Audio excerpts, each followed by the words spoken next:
Hey everyone, welcome to another edition of Extra Time TV. This is Andres Soklal, and I'm joined by none other than our very own Shaka Hislop, ESPN analyst, former West Ham and Newcastle star, taking time out of his schedule to give us his thoughts on the appointment of the new coach of Trinidad and Tobago. So Shaka, before we get into it, how are you today? I'm doing very well, thank you. Right, it's always a pleasure to have you. I always say you're an asset to our country, and I think it's, people I don't think they really truly grasp what you accomplished as a Trinidadian and working on ESPN and at club level and so on. So it sounds like I've been repetitive, but congratulations once again. Thank you very much. Appreciate it. Really do.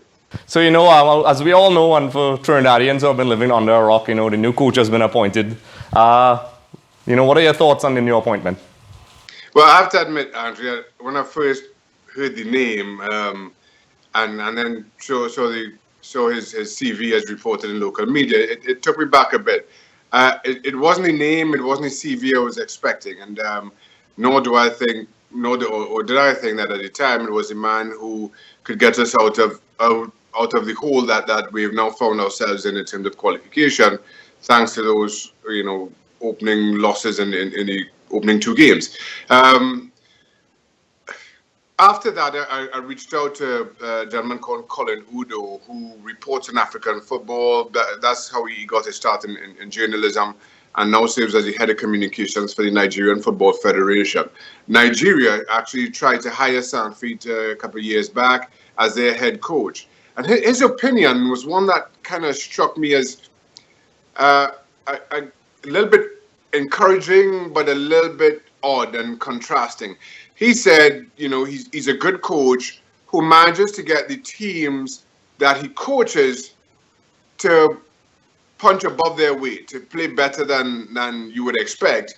But he hasn't been able to get that improvement in playing, improvement in style to translate necessarily to results.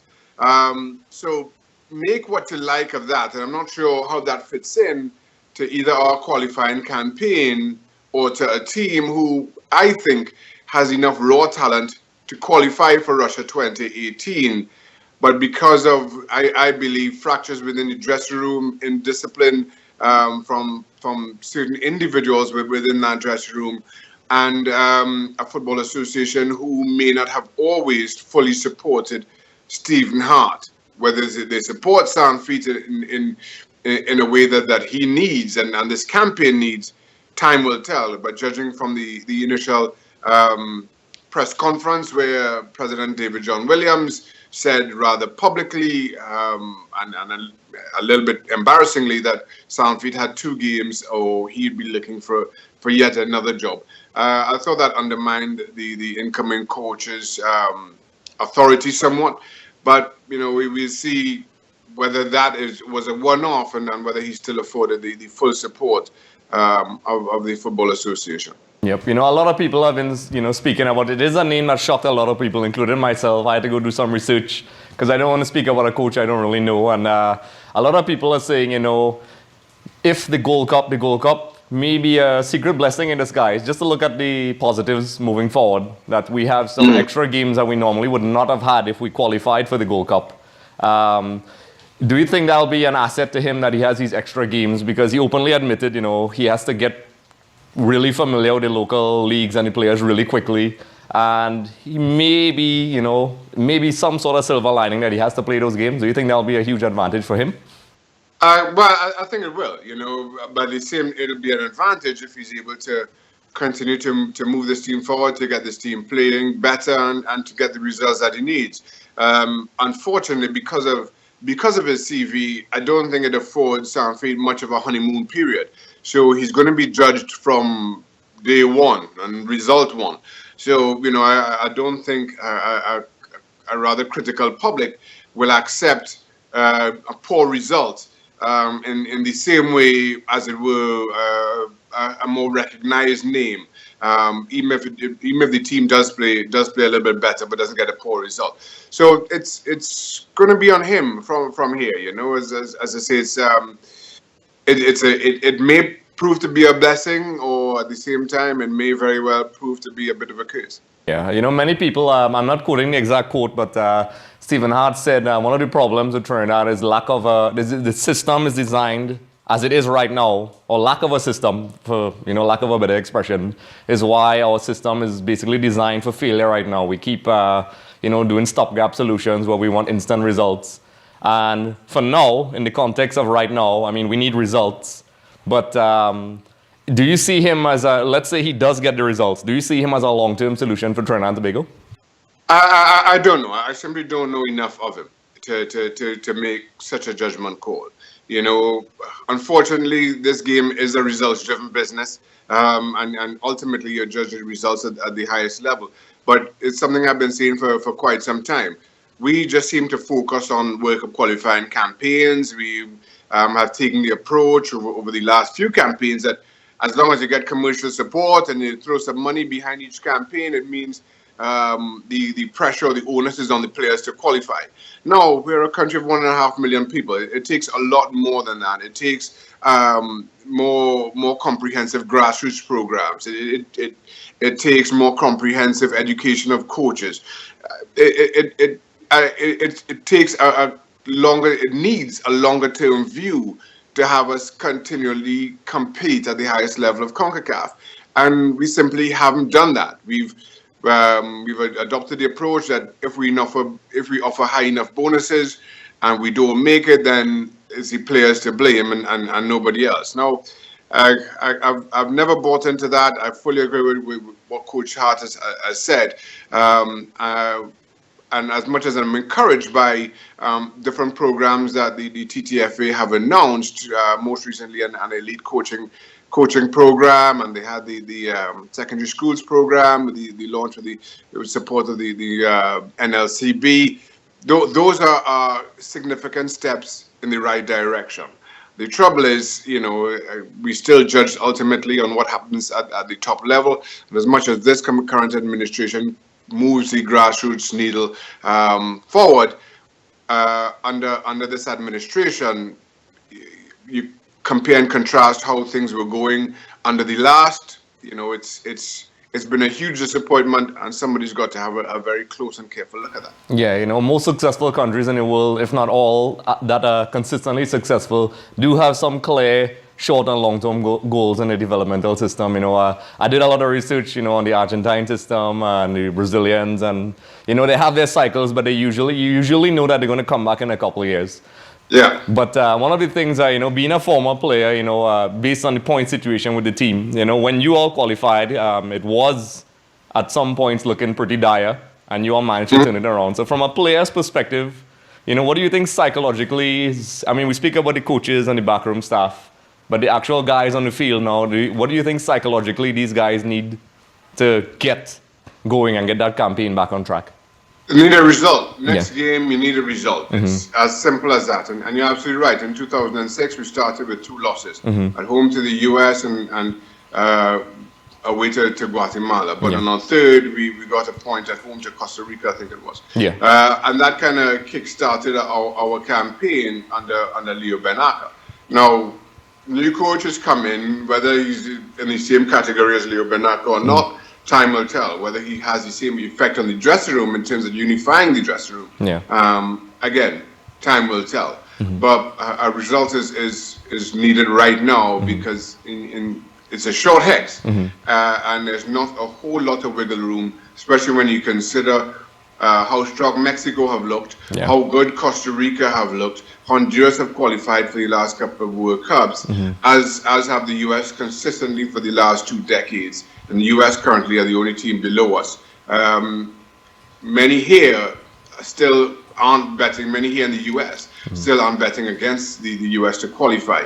So it's been a disappointing start, a huge uphill climb, and at the end of the day, you're trying to fit five teams. With the greatest respect to Panama, I think the other 4 are stronger. We're trying to fit 5 teams into 3.5 spots. Interestingly enough, just to end it off, you brought up the US. A lot of people are saying, whether it's right or wrong, the public speaks their mind in Trinidad as well, and everywhere else, Trinidad and Tobago. With Klinsmann being fired, a lot of people are saying, with Bruce Arena stepping in, that he actually may, being a guy who has been in the US system before, because it seems like the US public weren't a huge fan of And generally, some people in the football fraternity were not a huge fan of Klinsmann. Do you think somebody like Bruce Arena returning to the U.S. national setup would revitalize them and maybe cause us some problems? I think Bruce Arena return to US is a fantastic short-term fix for the US. Yeah.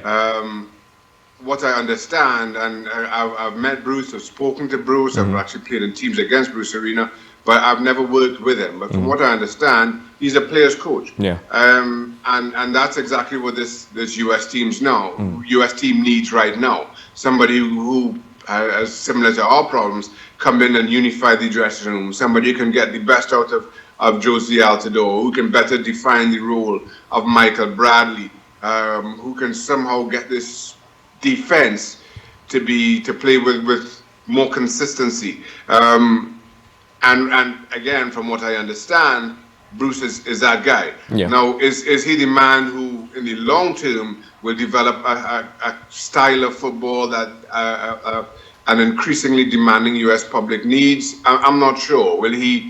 Is he the guy to see the U.S. climb up the world rankings and better compete or more consistently compete with some of the world's elite teams, which is what the U.S. Soccer supporting public want to see. They want to see progress in that regard.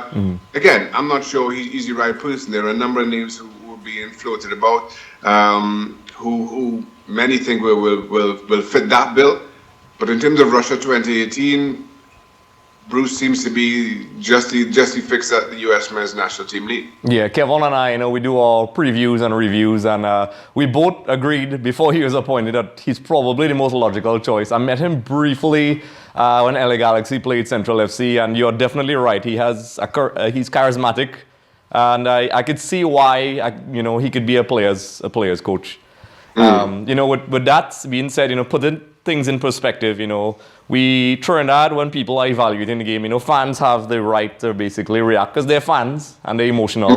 But the Costa Rica game, a lot of people are saying, we should have done better. But with the Costa Ricans, basically trashing the US 4-0, is it that maybe people have an unrealistic assessment of what took place, and maybe if Trinidad plays the way they played in that game, because it was really close. I mean, Navas basically pulled off a magnificent save, which basically changed the game. Do you think that people should look at that result and put things in perspective when analyzing Trinidad and Tobago? I tell you, as I watched that game, the thing that kind of struck me most is that we were at no point in that game, talent-wise, out of our depth. I thought we matched Costa Rica with a better team in the opening 20 or 25 minutes. What Costa Rica did, and did very well, that showed in our opening two games, is they managed the game better than we did. They knew that being away from home opening game of the campaign, that Trinidad and Tobago would be looking for a fast start. They knew that we had strong, fast, physical athletes who are all comfortable on the ball. They knew we'd pass the ball a lot. So to start these first 20 minutes, they just sat back, they soaked up pressure, didn't take too many chances, didn't gamble. And then, once at 25 minutes you find yourself 0-0, then you can start to get your strikers or striker to play a little bit further advanced, to instead of dropping below the half line to compact the entire game as they did in the opening 25, just stretch that a little bit and just give our centre half something to think about. That's what they did, and then they got support runners from midfield. If you look at the opening goal, it came three players, just about, not just in our box, but almost within 30 yards or 40 yards of the goal. They weren't taking chances at the back, were willing just to sacrifice one or two bodies and manage to get. And then once they did get that goal, they then, rather than press things, rather than try to make that goal or that momentum count, again, just kept the ball, tried to take some of the momentum out of the game, trying to take some of the momentum away from the atmosphere that the crowd, of course, would bring. They just manage the game better, and that comes with experience. That comes with know-how, and I think that's the thing that showed itself most to me. We don't manage the game within the game. well enough at this level. Yeah, you literally took the words out of my mouth. I was literally going to say that the Costa Ricans' game management it showed experience, and a lot of people who don't know, many of these guys in the starting lineup play in, the Champions League.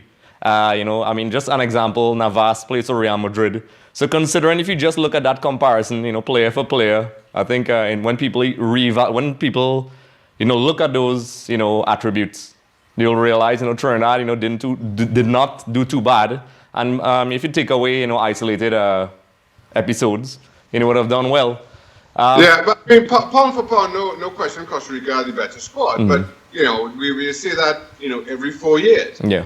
That doesn't change our own ambitions in terms of qualifying. Yep. I think one of the big takeaways for me is the difference between international football and club football and how that is played. Yeah. I remember talking to ex-England goalkeeper Nigel Martin very early in my own career. Yeah, Nigel. And he said to me, listen, as a goalkeeper playing international football, you're not going to have a lot of saves to make. That's just not how international football is. That's club football. Yeah. You're going to have to take a few goal kicks. You might get a shot or two at best, but you're not going to have a lot to do, and you might have to pick the ball out in net 2 or 3 times. Yeah. Just be prepared for that.